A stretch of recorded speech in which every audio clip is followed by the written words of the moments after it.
নমস্কার বন্ধুরা, তোমরা সবাই কেমন আছো? আশা করি সবাই ভালো আছো। আমার চ্যানেলে তোমাদের সবাইকে স্বাগত জানাই। আজকে আমার লাঞ্চের থালিতে কি কি মেনু আছে তারই ভিডিও তোমাদের সাথে শেয়ার করব। আজকে আমার লাঞ্চের থালিতে আছে গরম গরম সাদা ভাত, তার সঙ্গে আছে এক টুকরো পাতিলেবু, এক পিস রুই মাছের পেটির ভাজা, চিচিঙ্গে ভাজা, চিচিঙ্গেটাকে দুধ দিয়ে ভেজেছিলাম, এবং সব শেষে আছে আলু দিয়ে রুই মাছের ঝাল, যেটা সর্ষে বাটা দিয়ে বানিয়েছিলাম।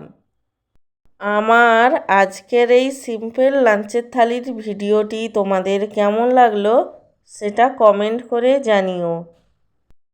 আর ভিডিওটিকে লাইক এবং চ্যানেলটিকে সাবস্ক্রাইব করতে একদমই ভুলো না।